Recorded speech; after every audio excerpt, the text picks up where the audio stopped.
Villagarzon now, and today is a short bike ride, but I'm planning to stop at, there's like a, what's it called, like an animal reserve or something with animals rescued from the Amazon rainforest, as well as a waterfall. So hoping to do both of those things today, as well as cycle all the way to Makoa. I don't like it when you've been cycling for about 30 seconds at the beginning of a day and you hit a hill, a big hill. Exhausted.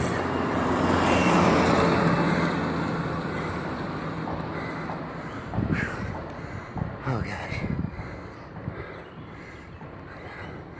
The sky is much bluer today than it was the last couple days, which probably means it's going to be a lot hotter. Can you see the view behind me? That's where I was cycling yesterday, in that flat section. Now I'm going up into the hills, and I think the closer I get to Bogota, the capital of Colombia, the hillier it's gonna get. So, gotta get used to these hills. Whew. One of the problems with trying to document a trip like this is that oftentimes the most interesting moments are the ones you can't capture on film. Like, just a moment ago, I went through a police checkpoint. There were about 12 different military/policemen in full camouflage with guns, and standing right next to the police officers, or military men, were two guys dressed as clowns. Now, I wanted to get my camera out and take a picture, but because I was in a military zone, and, you know, I didn't really want to pull out my camera all of a sudden in front of 12 guys with AK-47s. So, gosh, you know, there's a lot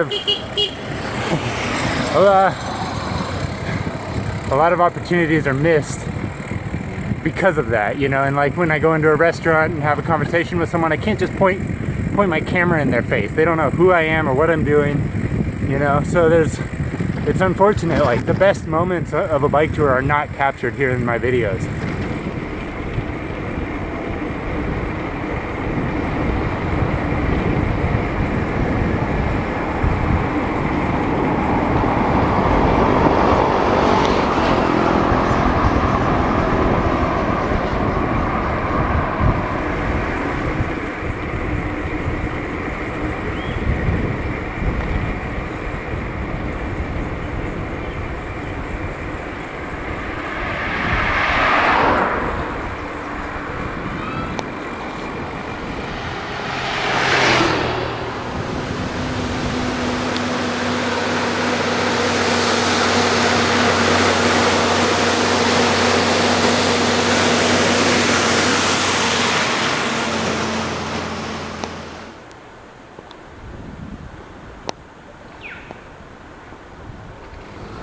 Another good example of things that can't be shared on video.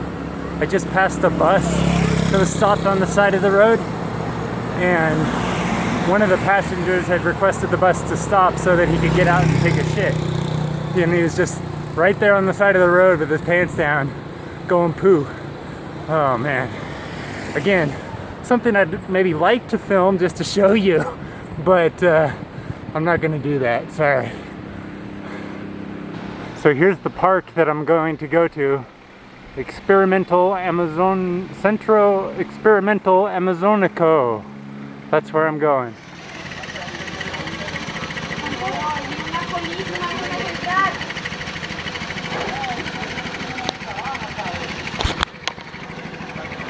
It looks like it might be closed.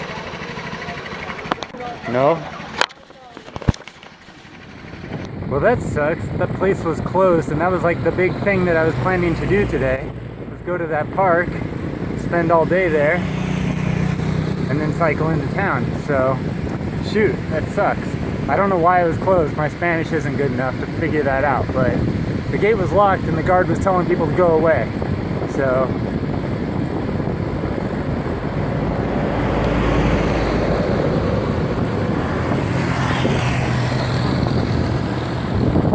there is a waterfall up here, up the road a ways, It's kind of off the road, but maybe that will be open. Let's see. Hopefully it'll be open. It's a waterfall, for goodness sakes.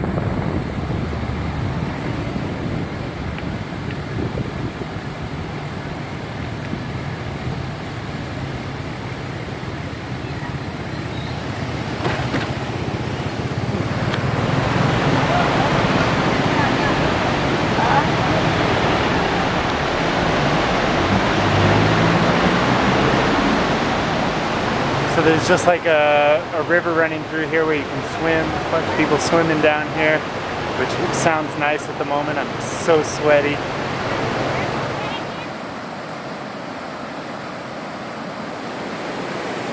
So I'm on a trail just right beside the river. It's really loud.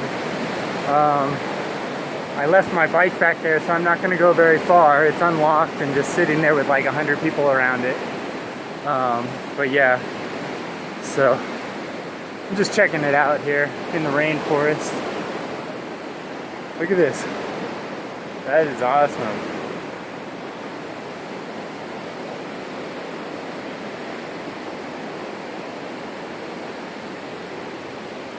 I was talking to my friend Christina, who I went to school with a long time ago. She wants me to try to find a sloth for her here in the rainforest. So I'm looking for them, but my chances of actually seeing a sloth, I think, are like 1 in a billion. The rainforest is so big, and I don't think there are that many sloths.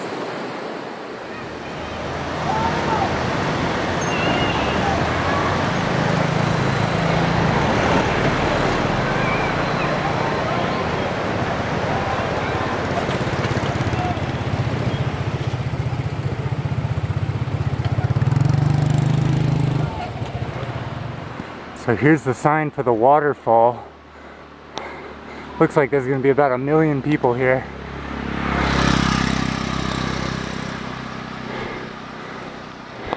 So the park was closed. Now I'm at the waterfall, and the waterfall is closed. There was police up at the entrance there saying I can't enter the waterfall for whatever reason, but they said I could hike down to the river here.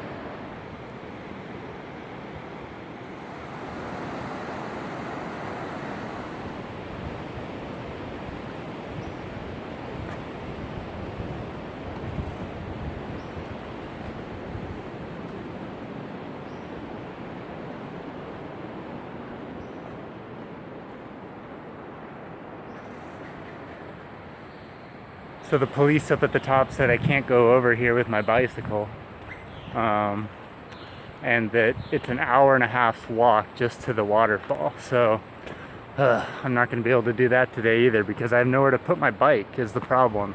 I would have to go into town, get a hotel, then take a taxi back here, hike to the waterfall, hike back, then take another taxi back to the town. That's one of the disadvantages of having a bicycle with you, is like you have to find somewhere to store it. And in this particular instance, there's nowhere to really put it safely unless I just hid it in the jungle, which I would. Actually, I would do that if the police weren't preventing me from bringing my bike over the bridge and across the trail. So yeah, I'm kind of stuck because there's like 100 people up there where my bike is, and there's no way I'm going to leave my bike there for 3 hours while I go on this hike to this waterfall.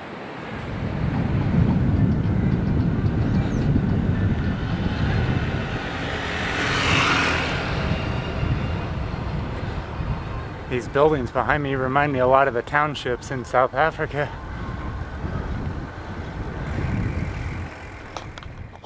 So the 2 things I wanted to do today, I wasn't able to do. The park was closed and the waterfall is too far away for me to reach with leaving my bicycle safely. So I found this botanical garden, which apparently is free. And yeah, so that's where I am now. I'm just walking around the botanical garden.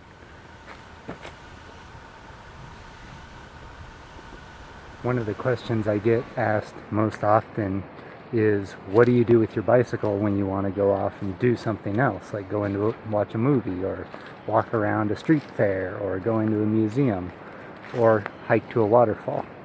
Well, the answer is it depends on the circumstance, the situation, where you are in the world, how many people are around, how you feel, etc.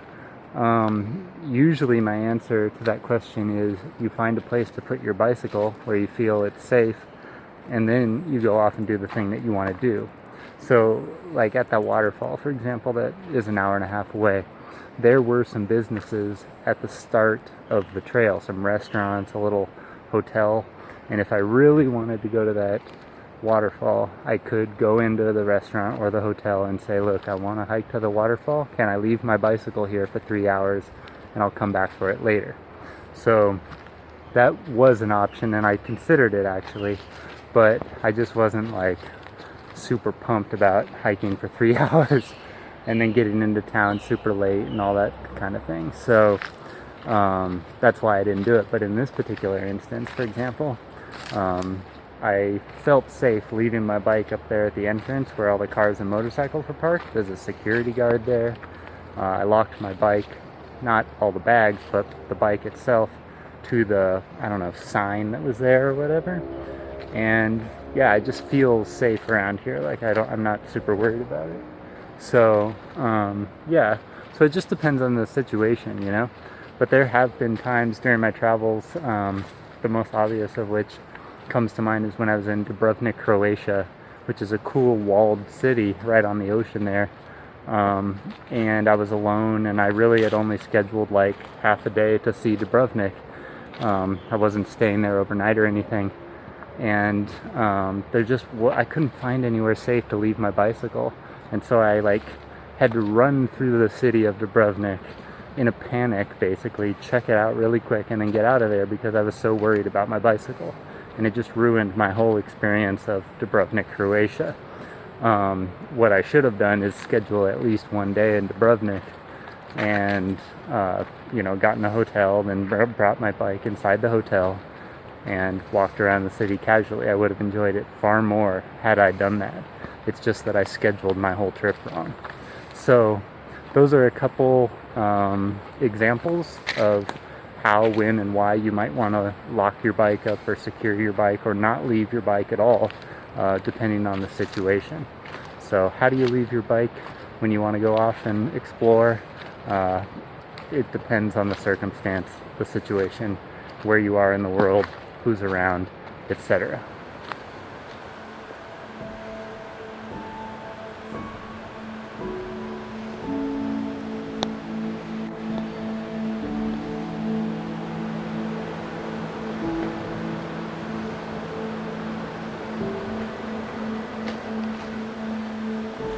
This sign says the path of the snake in English.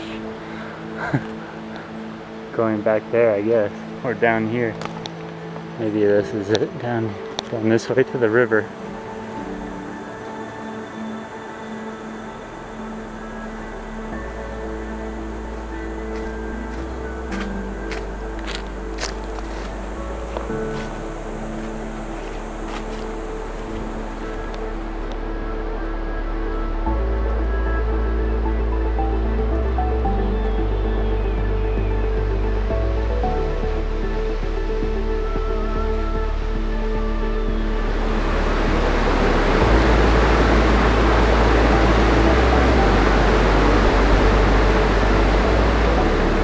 It is so hot right now. I just totally soaked myself in the water, which feels way better. Yeah. I'm glad I'm only going a short distance today on the bike because the sun is out and it's just blazing hot. The previous 2 days it was overcast and rainy, which helped to keep it cool. The humidity has dropped quite a bit since like the days that I was in Ecuador, but not enough. Not enough. I'm not sure if you can see it on the camera, but like these are vines going way up in that tree right there. You think I could swing on that vine?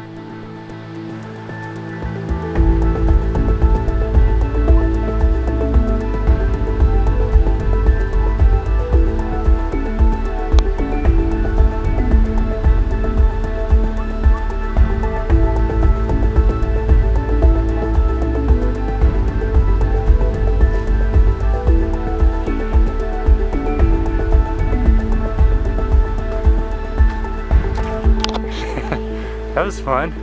Swinging on a jungle vine.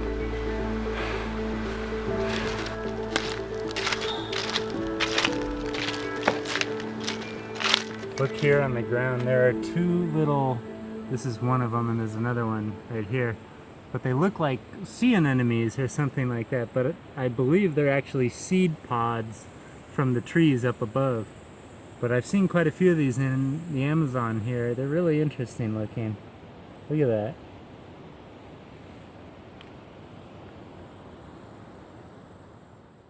There's my guard dog, he's watching my bicycle. Hi.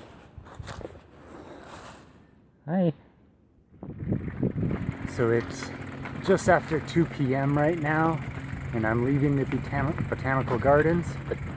Botanical? I'm leaving the botanical gardens. It is only 3 miles from here to Makoa, which is where I'm going to be spending the night. So I'm almost done for the day, which is good. It's so hot right now. Can't wait to just get in the hotel and like lay in bed. There's Makoa off in the distance. Looks like some rain clouds up ahead there.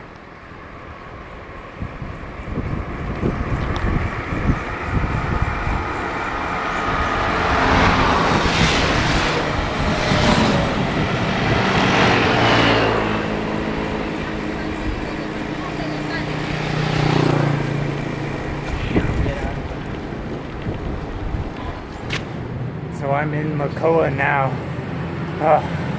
They welcomed you with a little hill. So I'm gonna look for a place to stay. I'm probably gonna stay here for 2 nights, so I'm trying to find a place with internet. ¿De dónde es esta? Estados Unidos. Estados Unidos.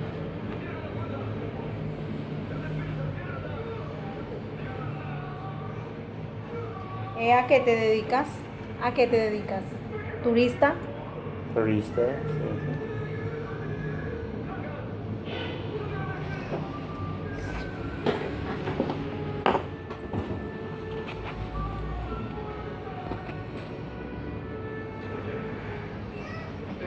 Gracias. Bueno, Thank you. Con mucho gusto. Here's my room that I've rented. Again, this cost 25,000 Colombian pesos, the same as last night. This place isn't nearly as nice though. But here's the view from outside. It's not bad.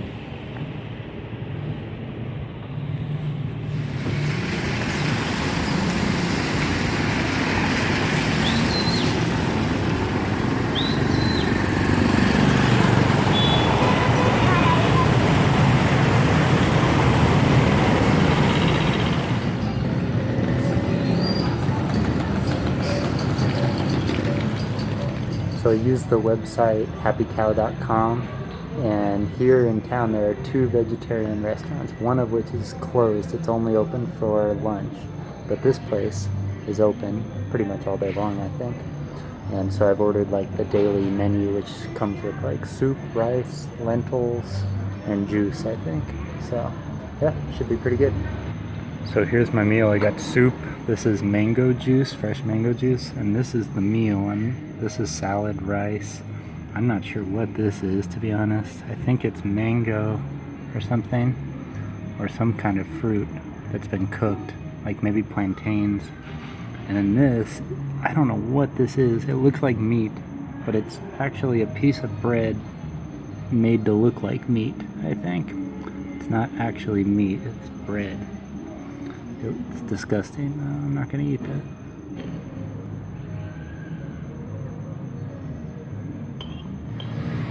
Yeah, so that place is pretty good. I'll come back here tomorrow. Now I'm gonna find some more food. Go to the supermarket and get some bananas or something.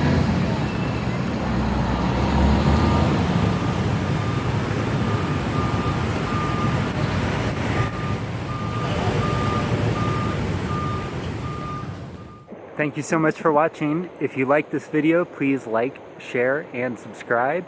And if you are ready to conduct your own bicycle touring adventures, whether they be in Colombia or anywhere else in the world, be sure to pick up a copy of my book, The Bicycle Touring Blueprint, which is the essential guide to bicycle touring. It's everything you need to know about how to plan, prepare for, and execute the bike tour of your dreams from beginning to end. So you can pick that up if you'd like at bicycletouringbook.com or on my website at bicycletouringpro.com. Thanks for watching, guys, and I hope to see you out on the road sometime soon.